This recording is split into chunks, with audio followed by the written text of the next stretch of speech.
Hoje a gente está falando sobre igreja saudável, e a ideia não é que a nossa igreja já é uma igreja saudável, mas nós estamos na busca de uma igreja saudável. Obrigado, Marcelo.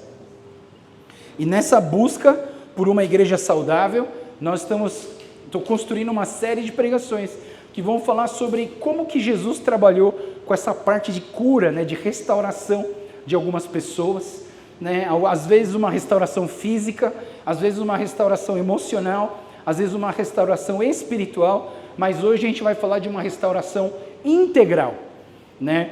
Não sei quem assistiu o videozinho que a Ana e o Henrique fizeram para convidar as pessoas para vir na igreja nesse domingo, e ele falou assim que o pastor fala um palavrão, né? Eu falei, não é aquele palavrão que você está imaginando, tá? É uma palavra grande, né? Que é uma palavra que eu tenho aprendido, porque assim, eu vou falar isso mais tarde, mas o somático seria o corpo físico, psico seria a nossa mente, e pneumo seria o nosso espírito. Então, a gente vai trabalhar hoje com uma saúde psico-pneumosomática. Esse é o palavrão, né? Então, assim, tem todo um significado, mas você vai entender já o que eu estou falando com essa saúde psico-pseudo-pneumosomática que a gente vai falar hoje, tá? Tá até difícil de falar aqui. Tem uma história na palavra de Deus, na Bíblia, e a gente vai ler um pedacinho do Evangelho de Marcos, e a gente está fazendo uma devocional de Marcos.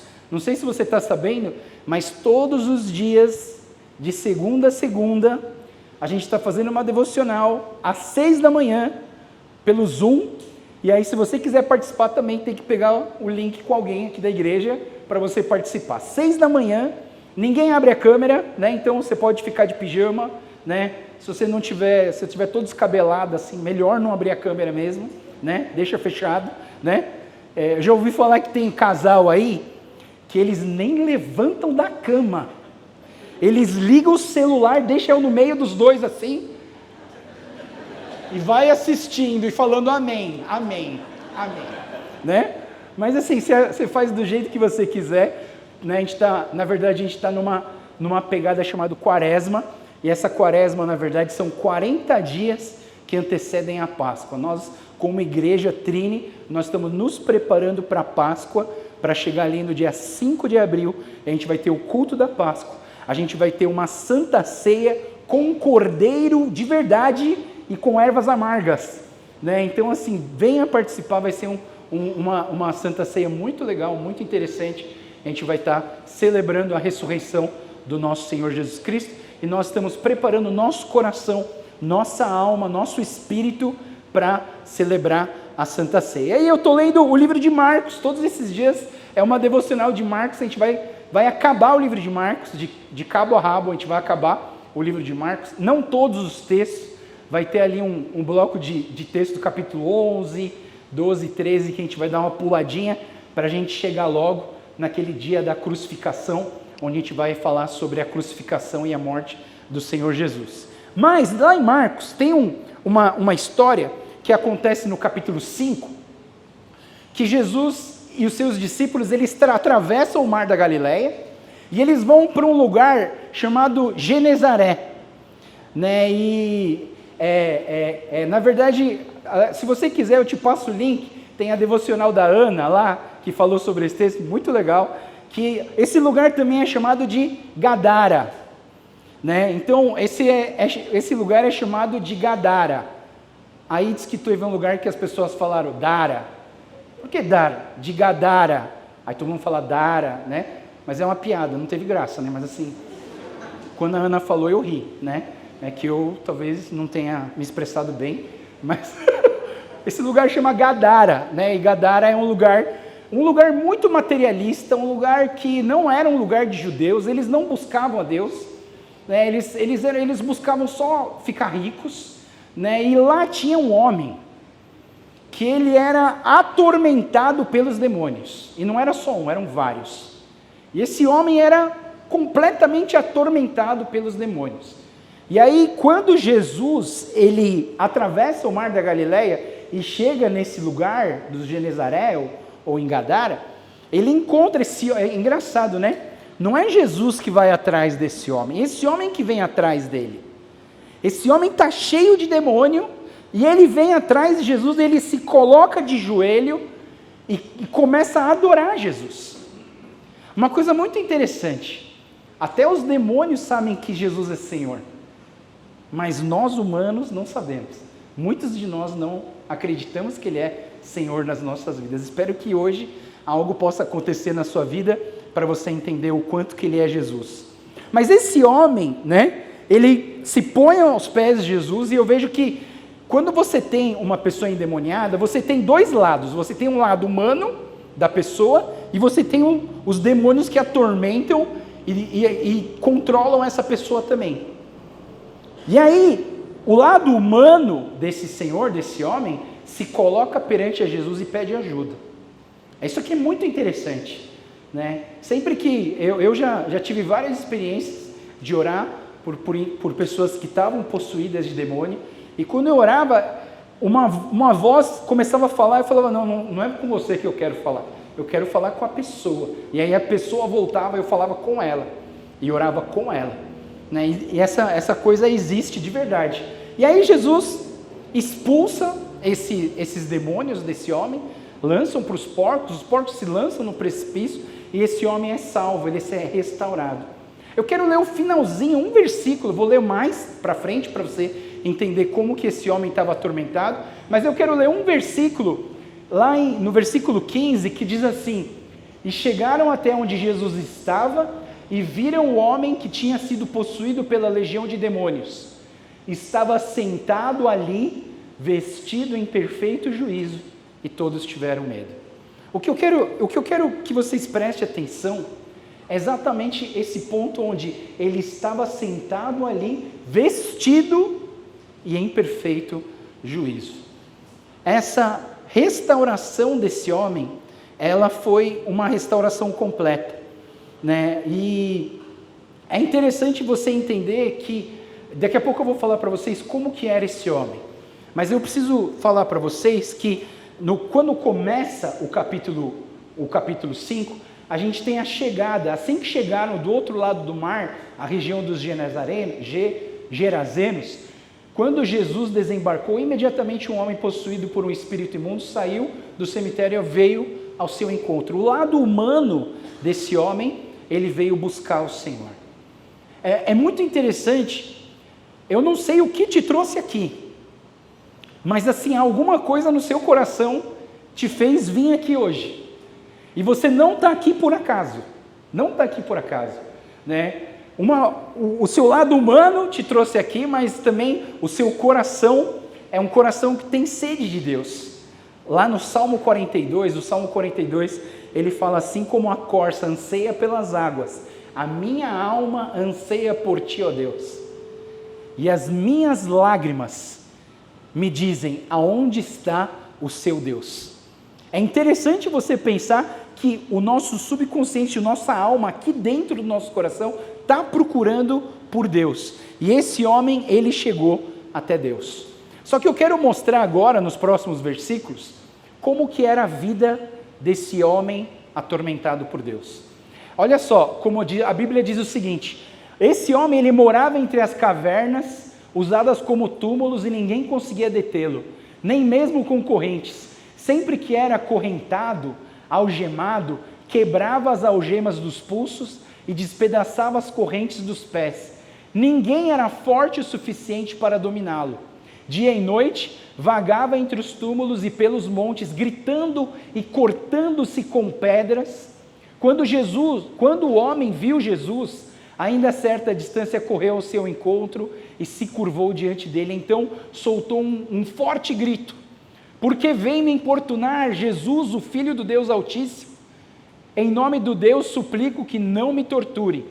Pois Jesus estava falando ao espírito: saia desse homem, espírito imundo. Uma coisa muito interessante, quando você olha para esse texto, você percebe que o texto diz assim: nada e ninguém era forte o suficiente para dominá-lo.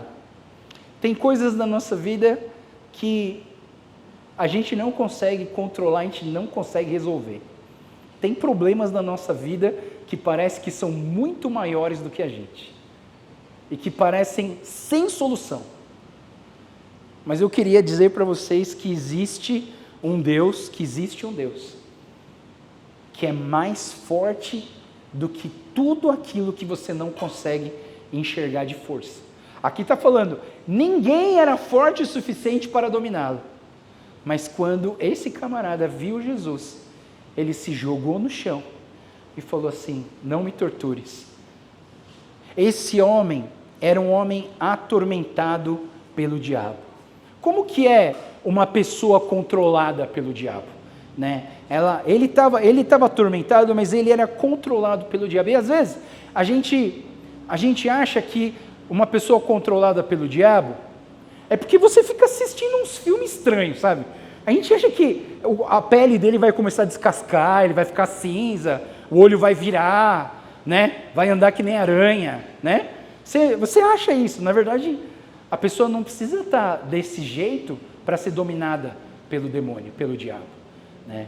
E aí eu falo o seguinte, ó, uma pessoa que anda, vou dar alguns exemplos, uma pessoa que anda com Jesus e vende Jesus por 30 moedas de prata. Você conheceu esse cara. Quando a gente lê na Bíblia, você tem um cara que andava com Jesus. Não é que ele era um estranho, ele andava com Jesus. E ele teve a coragem de vender Jesus por 30 moedas de prata. Esse camarada, por mais que ele andasse com Jesus, o coração dele não estava lá. O coração dele estava controlado por uma outra coisa. Talvez pela ganância do dinheiro, porque ele vendeu, né? Inclusive, Deus que me livre, meus irmãos da tesouraria, mas ele era o tesoureiro de Jesus. Nossa tesouraria está bem coberta, a gente está orando por eles, tá? Mas ele era o tesoureiro que contava o dinheiro. Uma das primeiras vezes que você vê esse discípulo com problema de dinheiro, sabe quando foi? Quando uma mulher, ela quebra um vaso de alabastro e ela derrama aos pés de Jesus e enxuga com seus cabelos, esse discípulo chega e fala assim: pô, mano, gastando tanto dinheiro assim, não sabe nem governar o dinheiro, não sabe nem controlar o dinheiro, podia pegar esse dinheiro e ajudar os pobres. Só que Jesus fala: o que essa mulher fez foi muito maior do que vocês conseguem imaginar. O que essa mulher fez foi algo que não vai dar para fazer depois que eu morrer. Porque eles fazem o bálsamo no corpo da pessoa depois de 4 dias. Só que Jesus não estava mais aqui depois de 4 dias. Então esse perfume foi passado na hora certa, antes de Jesus morrer. E aí a pessoa gananciosa só olha para dinheiro. A pessoa gananciosa olha para uma igreja e fala assim: nossa, estão usando meu dinheiro errado. Não vou dar dinheiro para essa igreja não, essa igreja está usando dinheiro errado. Olha só, esse prédio bonito aqui, estão gastando à toa, sabe? Às vezes, minha esposa ela fica meio preocupada. Fala assim: Joel, é melhor você não usar essas roupas de marca aí, não. Porque senão as pessoas vão falar assim: nossa, eu dou dinheiro na igreja e você fica comprando tênis da Nike? Você precisa usando camisa da Nike? Né? Você precisa, sabe? Eu falo: não, eu estou tranquilo. Eu estou em paz com o meu coração. Não fico usando dinheiro errado. Né? E aliás, eu sou muito relaxado, na verdade. Várias vezes eu saio de casa para vir para a igreja, minha esposa volta, vai pôr uma roupa direito.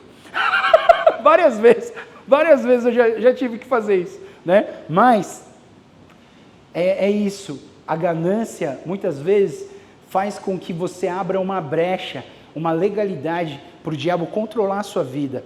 Olha só outro exemplo. Podem ser pessoas religiosas que distorcem a verdade da palavra de Deus para benefício próprio.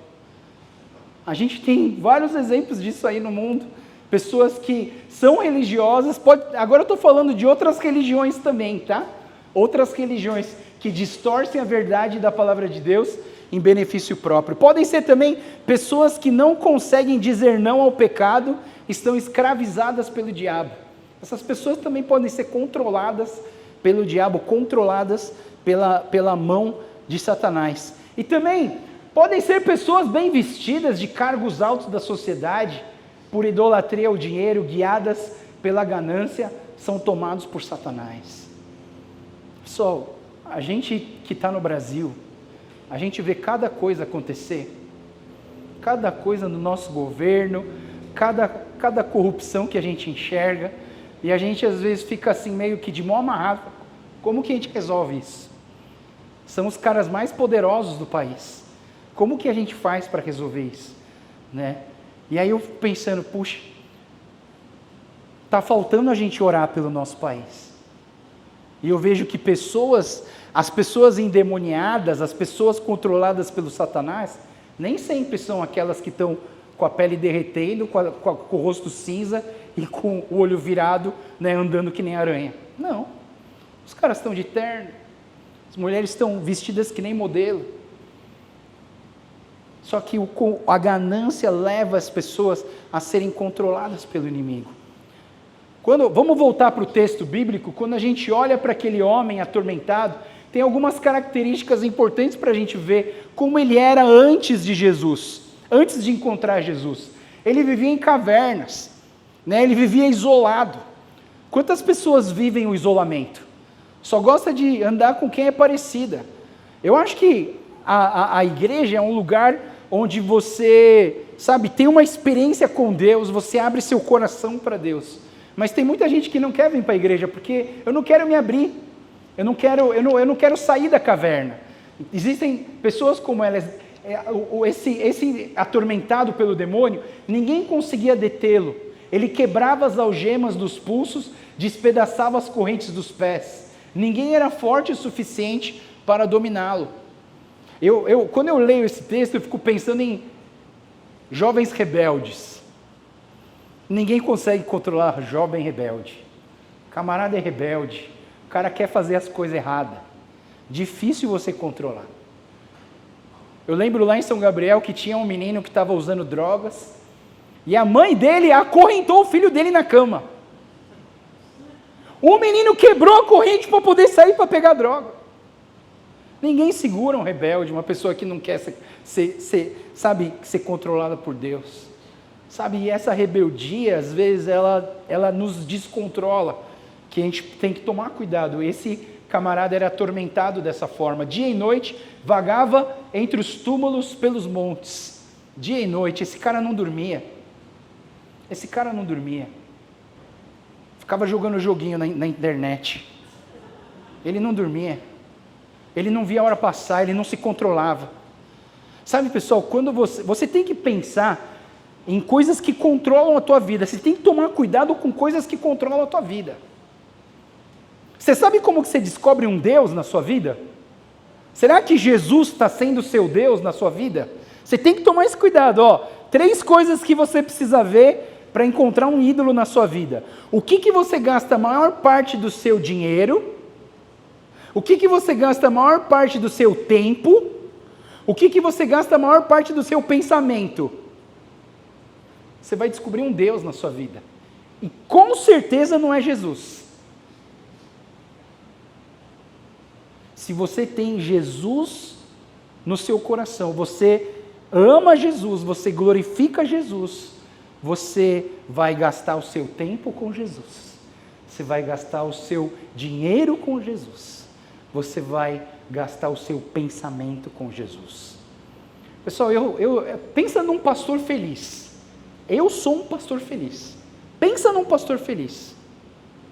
Eu acordo 5h30, preparo o meu cafezinho, abro o meu computador, vou fazer uma devocional desses 40 dias da quaresma.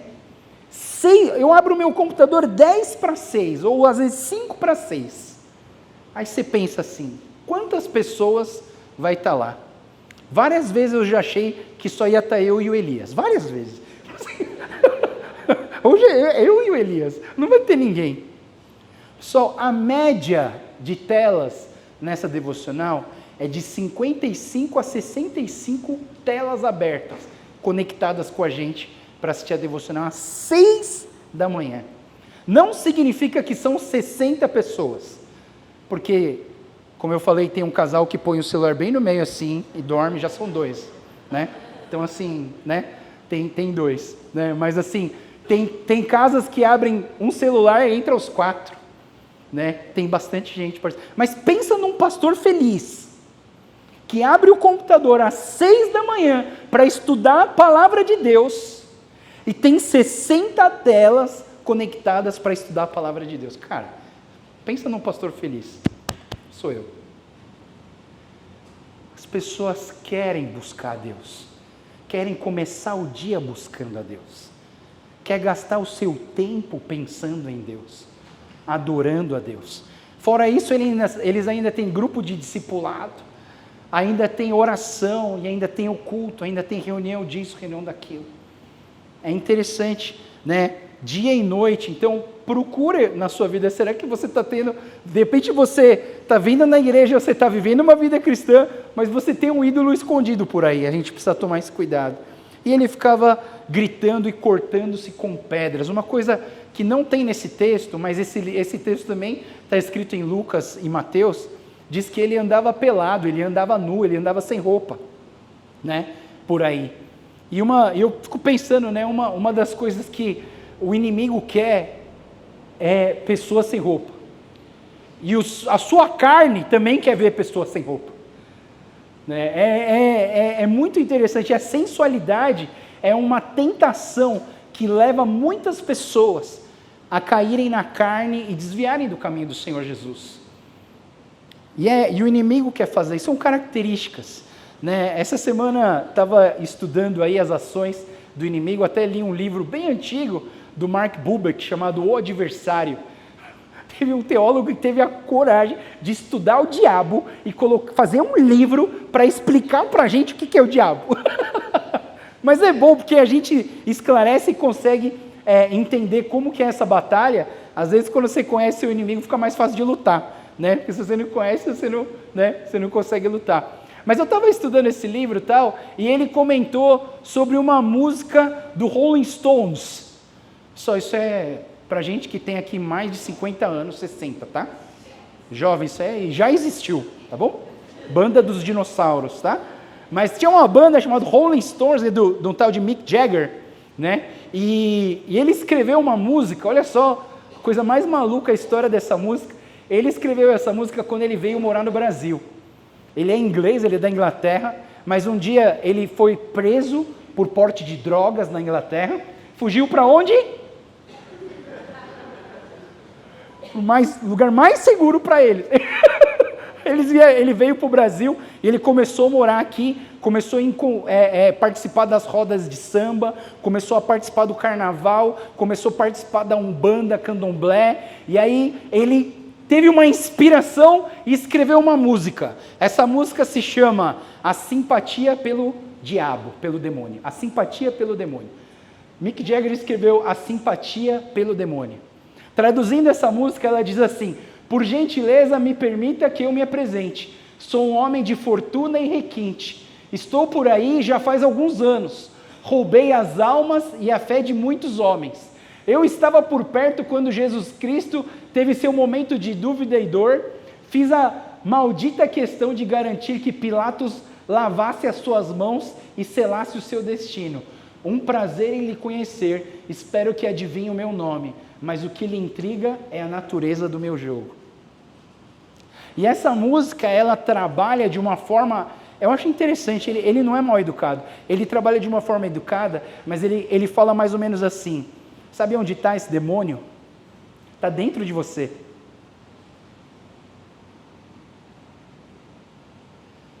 E muitas vezes, porque a gente vive de uma forma que não agrada ao Senhor, a gente dá aberturas na nossa porta para deixar o inimigo atacar as nossas vidas. E eu espero que nós possamos entender essa ação do inimigo. Eu só vou colocar 2 versículos aqui para a gente entender como que o inimigo age, né, biblicamente falando, para a gente se proteger, para a gente entender isso, para a gente tomar cuidado e começar a buscar a Jesus direito. Parar de brincar de ser crente, parar de brincar de ser cristão e começar a viver o cristianismo de verdade. Primeiro versículo que eu coloco é João capítulo 10, versículo 10, que diz assim: o ladrão vem para roubar, matar e destruir. Esse é o objetivo do inimigo do Satanás. Mas deixa eu falar uma coisa importante para vocês. Satanás não é tão grande assim. Né? Satanás, ele não tem 3 características que Deus tem. A onipresença, ele não pode estar em todo lugar. Ele não é onisciente, ele não sabe de tudo. Ele só sabe daquilo que sai da tua boca. Ele só sabe daquilo que você faz com as mãos. Aquilo que passa na sua cabeça, ele não consegue ler, porque ele não é onisciente. Então toma cuidado com as coisas que você faz. Toma cuidado com as coisas que você assiste, porque ele não é onisciente, mas ele pode ver o que você está fazendo.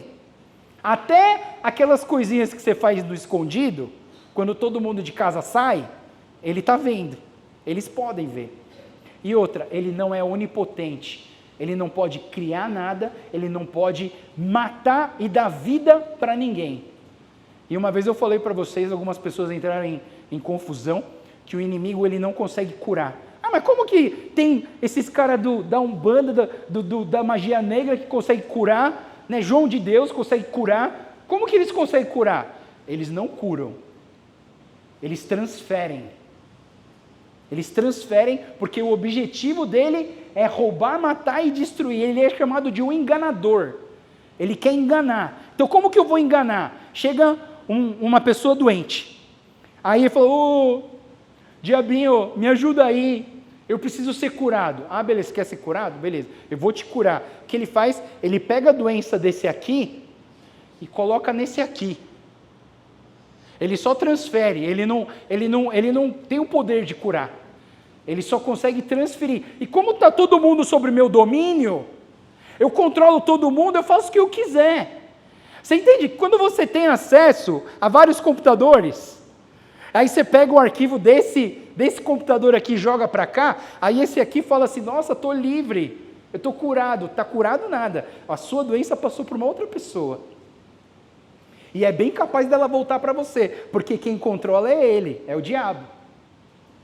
Mas o inimigo, ele não pode te matar, mas o objetivo dele é te matar. O objetivo dele é roubar você, é roubar sua alegria, roubar o seu ânimo, roubar sua felicidade. Mas é muito importante você entender que a Bíblia sempre está falando para você ficar atento. Ficar atento. E hoje eu estou aqui para falar para você ficar atento. Vigia, meu irmão, vigia. O segundo texto que eu quero trazer para você está em 1 Pedro. 1 Pedro 5,8 diz, estejam atentos, tomem cuidado com o seu grande inimigo, o diabo, que anda como um leão rugindo à sua volta, à procura de alguém para devorar. À procura de alguém para devorar. Pessoal, você já assistiu Animal Planet? Tem aqueles programas de animais da selva, da África, né? E aí, assim, olha só, quando que o leão ataca? Ele ataca quando aquela manada de búfalo está tudo reunida? Não, eles não atacam. Ele sabe que se ele for atacar nessa hora, os outros vão lá, vão amassar ele. Outro dia eu vi um leão atacando um bezerrinho, só que aí a mãe descobriu, foi lá, a mãe atropelou o leão, acabou com o leão, né? Então, o inimigo ele fica ao derredor, fazendo o quê? Procurando o desgarrado. Procurando aquele filhotinho que foge da mãe e vai procurar comida e vai se aventurar nas marginais. E aí quando esse pequenininho ou esse mais velho aí se desgarra do grupo, aí o leão vem, porque ele está ao derredor, ele está em volta, ele está procurando aqueles que estão começando a se isolar. Eu lembro que lá na Presbiteriana de Manaus, tinha um cartaz bem grande, eu achava tão engraçado eles deixarem aquilo ali. Eles falavam assim, ovelha desgarrada é petisco de Satanás. E deixava uma ovelha espetada na churrasqueira, assim, né? Ovelha desgarrada é petisco do diabo. A gente tem que andar junto, pessoal. A gente tem que andar junto. A gente precisa caminhar junto. Se você não caminhar junto, é perigoso. Eu estava, 2 anos atrás, eu estava lá em São Gabriel da Cachoeira, voltando de uma comunidade muito longe, tinha uma caminhada de 6 horas no meio do mato, para eu poder chegar na beira, para eu pegar uma voadora e voltar para o meu barco, para voltar para casa. E aí nesse caminho, a gente estava em 9 pessoas, tinha um índio guiando, porque ele é o nosso guia, no meio do mato não dá para saber para onde é. Tinha um guia na minha frente e ele levou um cachorrinho. Eu falei assim, para que ele vai levar o cachorrinho, né? Eu falei, deixa o cachorrinho em casa, né? Mas o cachorrinho foi, hoje eu dou graças a Deus por aquele cachorrinho. A gente estava caminhando no mato lá, e a gente conversando, batendo papo, cantando louvor. De repente, o cachorro para. Ele está caminhando, de repente para assim. Aí, de repente, ele sai correndo no meio do mato e começa a latir. De repente, a gente ouviu um barulho assim.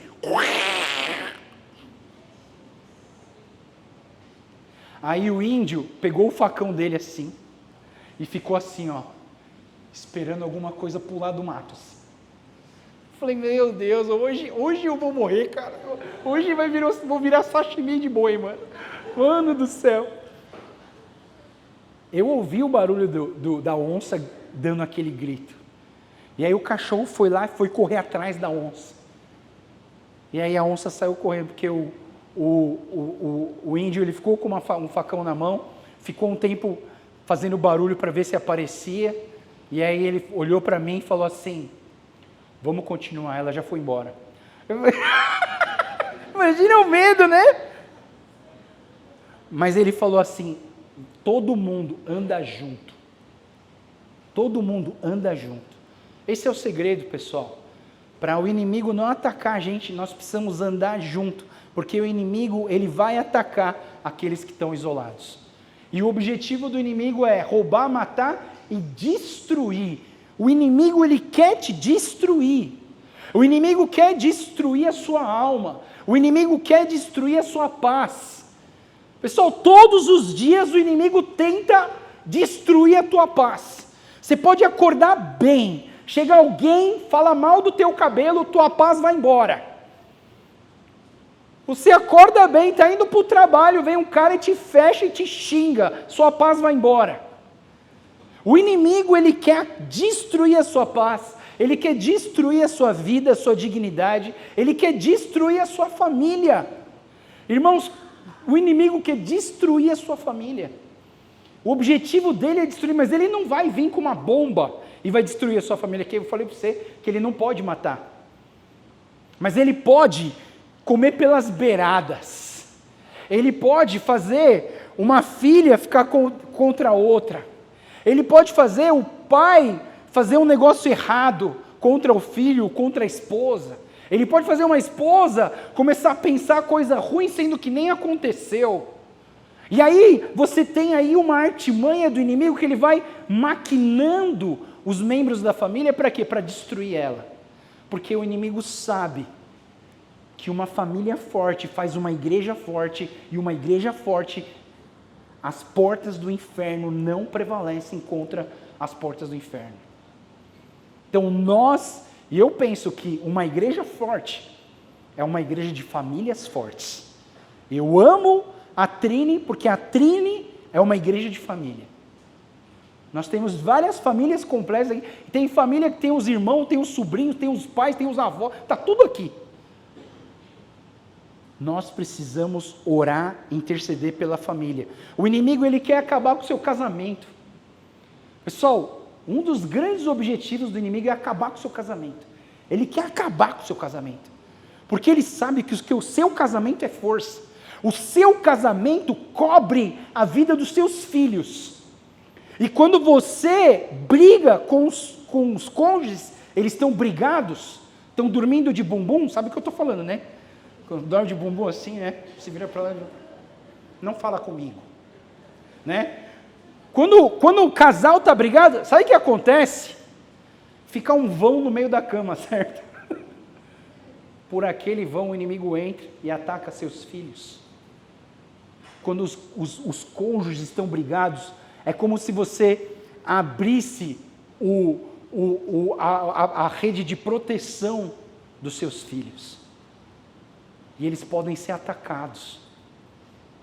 E aí eu tenho um casal aqui na nossa igreja, eles são novos convertidos. Eles não têm muito mais do que 2 anos de crente. Não tem. E eles fizeram um acordo entre eles, principalmente por causa da esposa, tá? A esposa fala assim: nós não vamos dormir brigados. Vai resolver. Antes de dormir, vai resolver.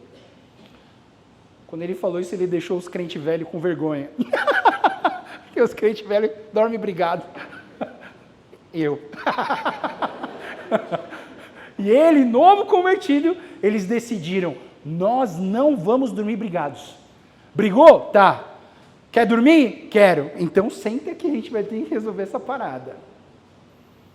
E resolve a parada, ora e depois dorme. Aprende. Aprende, pessoal. Aprende. Se você tiver brigado, você está dando abertura para Satanás. E Satanás quer acabar com o seu casamento. O Satanás também ele quer destruir o seu nome e a sua honra. O inimigo está sempre buscando quebrar, arrebentar com a sua honra. Ele quer estragar o seu nome.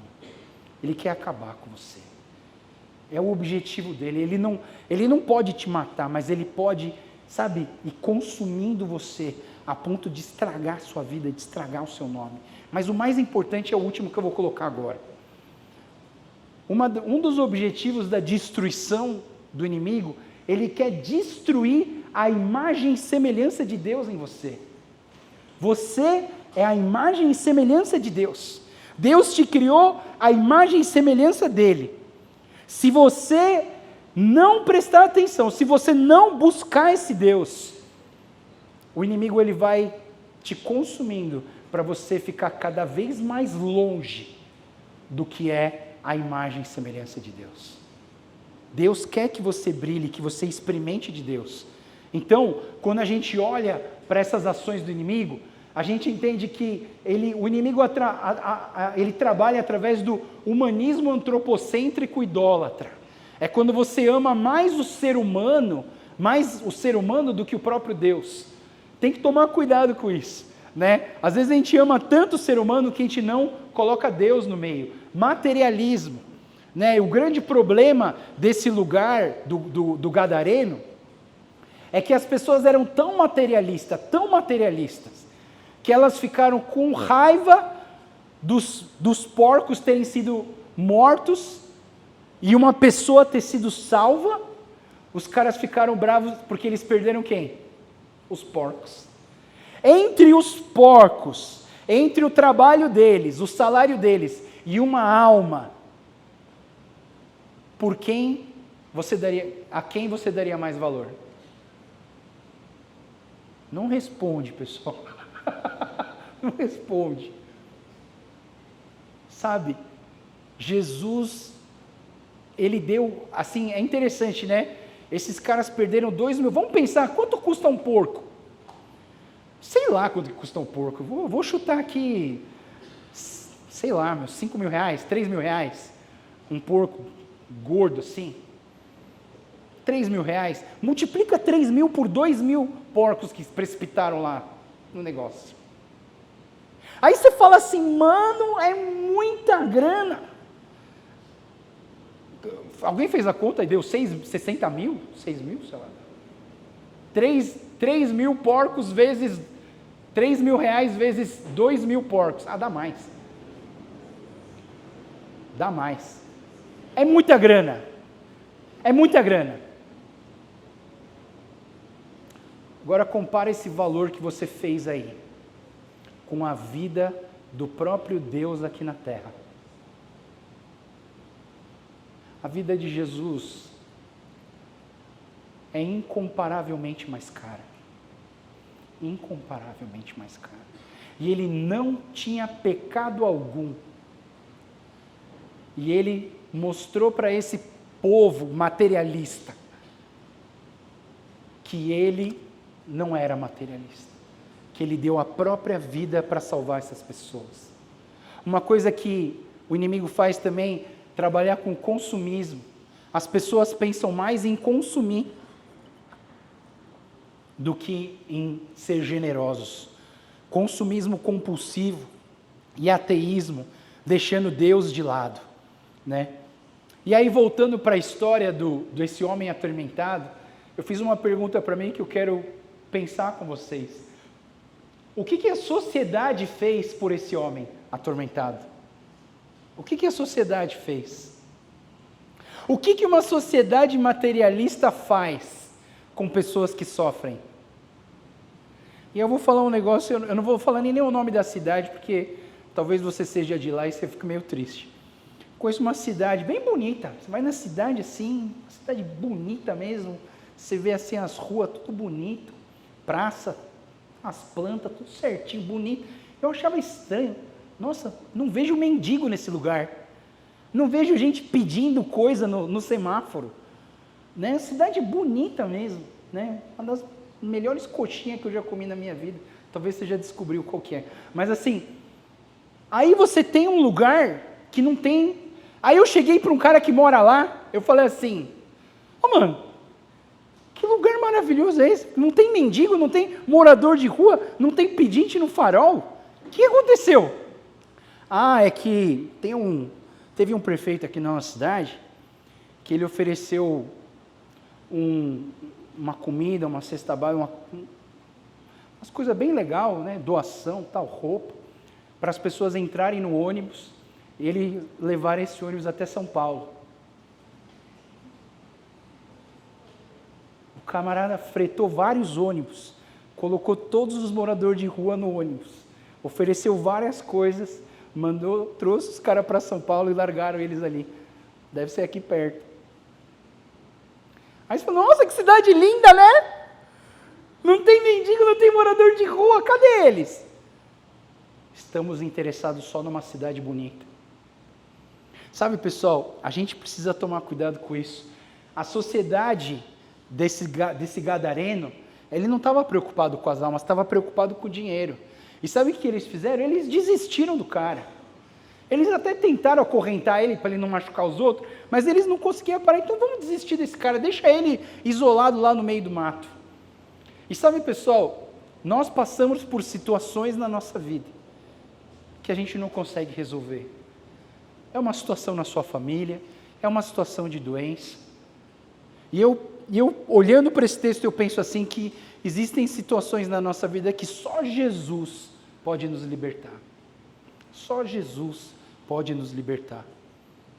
Quando eu falei para vocês do João 10:10, que fala que o ladrão veio para roubar, matar e destruir, essa é a parte A do versículo. Eu quero colocar aqui a parte B do versículo. A parte B diz assim, e eu vim para lhes dar vida e uma vida plena que satisfaz. O nosso Senhor Jesus, Ele veio para te dar uma vida plena que satisfaz. Na versão mais antiga a gente chama isso de vida abundante. Deus quer te dar uma vida abundante. Jesus, Ele quer transformar a sua dor em alegria. E foi isso que Jesus fez com esse homem atormentado. A cidade desistiu desse homem atormentado, mas Jesus, Ele libertou esse homem, Ele regenerou esse homem, Ele perdoou esse homem, Ele transformou esse homem, Ele trouxe equilíbrio para o coração desse homem. E Ele quer trazer tudo isso para você. Ele quer trazer tudo isso para você, Ele quer te libertar, Ele quer te regenerar, Ele quer te perdoar, Ele quer te transformar, Ele quer trazer equilíbrio no seu coração. Equilíbrio no seu coração. Busque a Deus.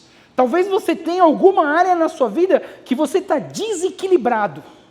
E você precisa encontrar equilíbrio nisso. Equilíbrio nisso. Buscar a Deus mais do que outras coisas que você busca na sua vida. Eu vou falar um negócio esquisito para vocês. Eu devia ter uns 22 anos, 21 anos. E estava morando na casa dos meus pais.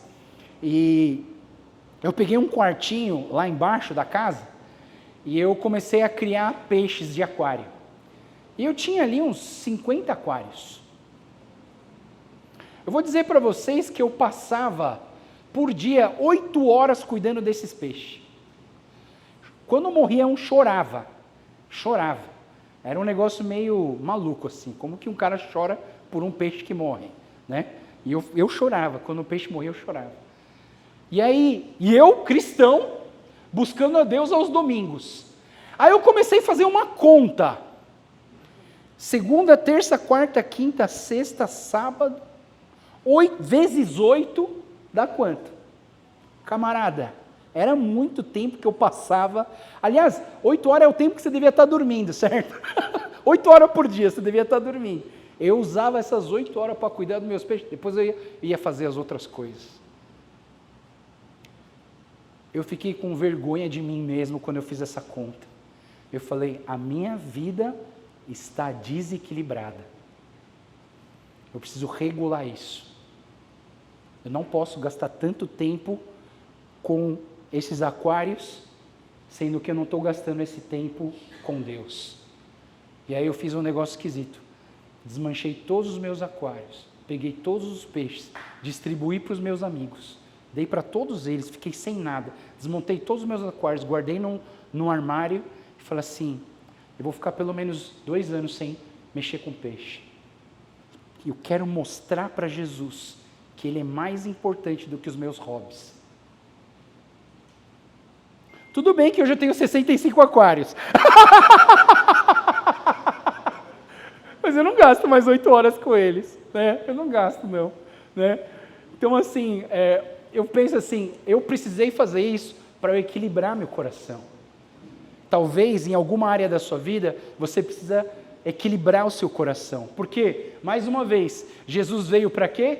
Para te dar vida em abundância. E eu queria falar para vocês o que é vida abundante. E vida em abundante, lá no Velho Testamento, tem uma palavra que expressa vida abundante. E que tem uns jovens adolescentes aqui da nossa igreja que ama essa palavra. A palavra é shalom. O shalom ele expressa, na verdade, é que tem gente que traduz shalom por paz. Tem gente que traduz shalom por ausência de guerra. Mas deixa eu dizer para você o que é shalom.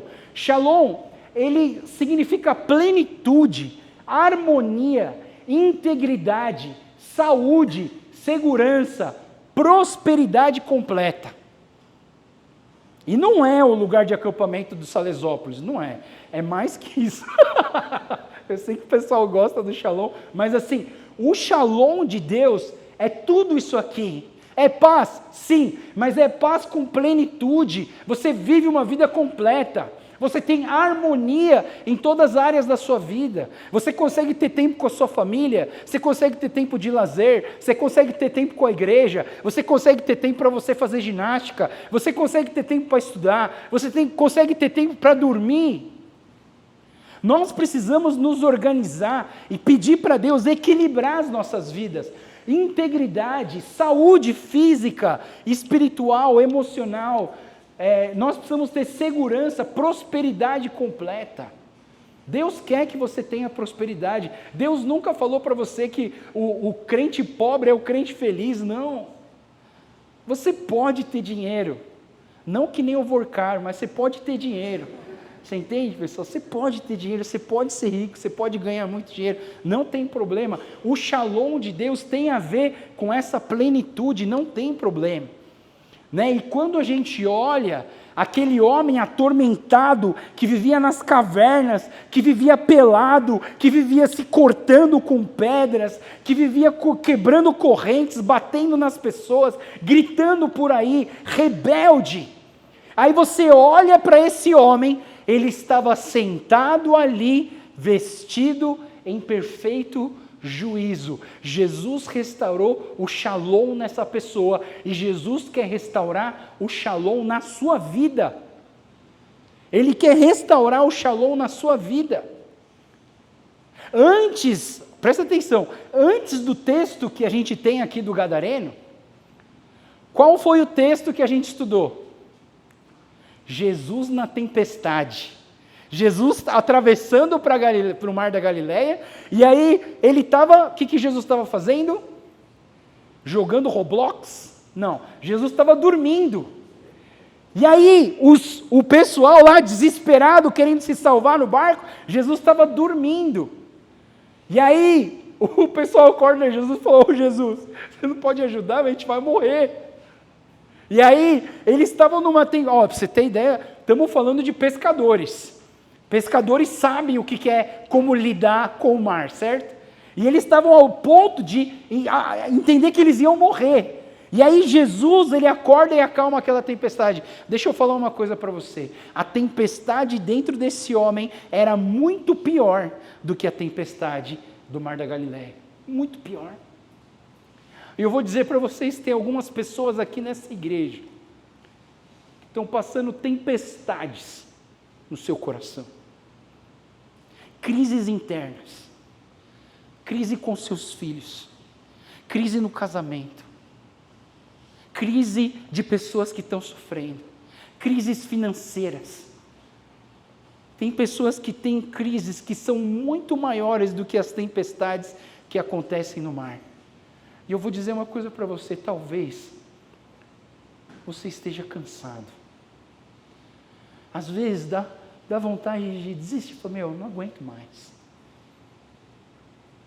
E se você está nesse ponto de falar assim, não estou aguentando mais, eu queria dizer para você que você hoje veio no lugar certo. Porque Deus tem essa palavra para você. Mateus capítulo 11, 28 diz, venham a mim todos vocês que estão cansados e sobrecarregados, e eu lhes darei descanso. Tomem sobre vocês o meu jugo e deixem que eu lhes ensine, pois eu sou manso e humilde de coração, e encontrarão descanso para a alma. Meu jugo é fácil de carregar e o fardo que eu lhes dou é leve. Deixa Jesus carregar esse peso. Deixa Jesus entrar no seu barco. Deixa Jesus acalmar a tua tempestade. Deixa Jesus acalmar suas ansiedades. Deixa Jesus acalmar suas preocupações. Deixa Jesus acalmar os problemas relacionais que existem na sua vida. Deixa Jesus entrar. Deixa Jesus entrar. Ele quer carregar você. Ele quer tirar a sua sobrecarga. E Ele está falando que o jugo dele é suave. Esse Deus, Ele quer aliviar o teu coração. Você vive uma vida pesada com tantas preocupações. Mas Deus quer aliviar essa carga. Deus quer te livrar dessa carga. Deus quer carregar isso para você. O que você precisa fazer é chegar aos pés da cruz. Jogar esse peso. Falar assim, Deus, eu entrego essas preocupações. Eu entrego meus problemas financeiros. Eu entrego a minha dívida. Eu entrego meu problema relacional. Eu entrego a minha doença para Ti. Eu entrego para Ti. Me dá o seu jugo, que é fácil, que é leve. Deus quer tomar isso para você, porque Jesus, Ele quer o seu bem-estar integral. Jesus, Ele quer restaurar a sua saúde integral. Como eu falei para vocês, psicologicamente, pneumaticamente, somaticamente. Ele quer restaurar as suas emoções, a sua mente, mas Ele quer restaurar o seu espírito com Deus, a sua conexão com Deus, e Ele quer restaurar o seu corpo também. Vocês têm sofrido tanto com o seu corpo, tem gente que tem sofrido tanto com o seu corpo, e às vezes a gente até desiste de ir no médico, porque a gente já fez de tudo, mas não consegue consertar. Mas Deus quer restaurar isso na sua vida. E eu vou dizer para vocês, de todas as restaurações que Jesus pode fazer em nós, a maior restauração que Ele pode fazer em nós é restaurar a nossa identidade de filhos e filhas dEle. Talvez você não se considere filho e filha dEle, mas o que Jesus, a maior obra de restauração, talvez a inicial, é Ele restaurar que você é filho e filha dEle, e Ele quer aceitar, Ele quer entrar no seu coração e participar. Jesus quer remodelar a sua vida. Ele quer que você seja uma pessoa integralmente restaurada. E teve uma vez, eu vou ler um texto aqui de Jeremias 18, Jeremias 18, esse profeta, ele teve uma visão, Deus mandou ele para um lugar e Deus falou com ele nesse lugar. Diz assim: fui à casa do oleiro e encontrei trabalhando na roda, mas o vaso de barro que ele estava fazendo não saiu como desejava. Por isso ele amassou o barro e começou novamente. E então o Senhor me deu essa mensagem: ó Israel, ó Trine, acaso não posso fazer com vocês o mesmo que o oleiro fez com o barro?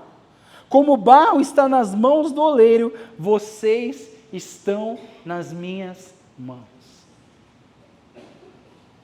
Deus quer te restaurar. Deus quer restaurar a sua alegria. Deus quer restaurar a sua vontade de viver.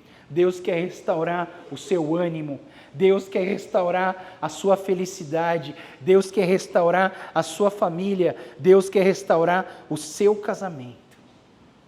E aí, só para terminar, eu vou passar aqui até mais rápido, né? Esse homem que foi restaurado, né? Ele chega para Jesus, ele fala assim: Jesus, posso ir com você? Poxa, ele acabou de ser restaurado em todas as áreas da vida dele. E ele falou assim: Jesus, posso seguir você? Posso ser o 13º discípulo? Posso andar com você? E sabe o que Jesus falou? Não. Eu falei: como assim, Jesus? E olha só, volte para sua casa, para sua família e conte-lhes tudo o que o Senhor fez por você e como Ele foi misericordioso. E eu queria terminar dizendo para vocês que o primeiro lugar para sermos missionários precisa ser na nossa casa. Jesus mandou esse cara de volta para casa, porque a sua casa é o lugar mais importante, e o primeiro lugar de ação precisa ser a tua casa. Volta para casa, volta para a tua casa, serve a tua casa, serve a tua família, ama a tua família, ora pela tua família, intercede pela tua família. O lugar onde nós provocamos lágrimas, né? Talvez você tenha sido a razão de muitas lágrimas, que nós possamos ser agora motivo de alegria. E eu entendo, pessoal, que nós não fomos salvos só para ir para o céu. Se você acha que você foi salvo só para ir para o céu, a sua oração deveria ser assim: Jesus, me mata logo, que daí eu vou para o céu. Você entende? Será que a sua vida, será que você foi salvo só para ir para o céu? Então faz essa oração: Jesus, me leva. Não, você foi salvo porque Deus tem planos para você nessa terra, e nós precisamos encontrar esses planos. E você estar aqui na Igreja Trine é um dos planos de Deus, para que você participe da obra que Ele tem, para que muitas pessoas venham conhecer esse Deus que liberta, esse Deus que restaura, esse Deus que salva, esse Deus que nos dá vida em abundância. E assim nós estamos buscando uma igreja saudável nas nossas vidas. Fique em pé do seu lugar, quero orar pela sua vida. Feche os seus olhos nesse momento. Eu quero orar por você que está passando por um momento difícil. Eu quero orar por você que está sentindo que o inimigo está querendo destruir alguma coisa. Destruir sua família, destruir o seu financeiro, destruir o seu emocional, destruir os seus propósitos de vida. E se você é uma dessas pessoas, eu quero orar por você agora. Eu quero interceder por você agora. Quero orar pela sua vida. Senhor Deus, eu quero colocar a vida dos meus irmãos e das minhas irmãs aqui, que têm passado por tribulações, provações difíceis, que têm passado por preocupações, que têm carregado fardos enormes. E eu oro, Deus, nesse momento, Pai, para que o Senhor esteja pegando todo esse sofrimento, toda essa tribulação nas tuas mãos. Eu oro para que cada um aqui tenha essa ousadia de colocar essas preocupações na tua mão e falar: Jesus, me ajuda, ajuda-me a vencer a minha incredulidade. Deus, eu oro, Pai, para que cada um de nós aqui, em especial aqueles que têm sofrido, aqueles que têm passado por tribulações e dificuldades, eu oro para que o Senhor esteja animando, fortalecendo essas pessoas, porque a tua graça nos basta, e o teu poder se aperfeiçoa na nossa fraqueza. Nesses momentos difíceis da nossa vida, nós nos sentimos fracos, mas é nessa fraqueza que o Senhor aperfeiçoa o seu poder em nome de Jesus. Que o Senhor esteja restaurando o nosso ânimo, restaurando a nossa força, restaurando a nossa energia para buscar o Senhor, para fazer com aquilo que é certo, aquilo que engrandece o teu nome. Obrigado, Deus, porque o Senhor tem promessas para nós, e nós queremos viver as tuas promessas. Nós queremos viver vida abundante, Deus, e não uma vida miserável, e não uma vida destruída, e não uma família destruída, e não um nome destruído. Nós queremos viver o shalom do Senhor, nós queremos viver as promessas do Senhor. Por isso, toma as nossas vidas nas tuas mãos, nos ajuda a caminhar todos os dias, nos ajuda a viver com o Senhor todos os dias, nos ajuda a adorar o Senhor e passar mais tempo com o Senhor do que qualquer outra coisa nas nossas vidas. Nos ajuda, Pai. Nós somos fracos, precisamos de Ti, precisamos de Ti. E eu oro pelas pessoas que sofrem em nome de Jesus. Alivia esse peso, em nome de Jesus, em nome de Jesus.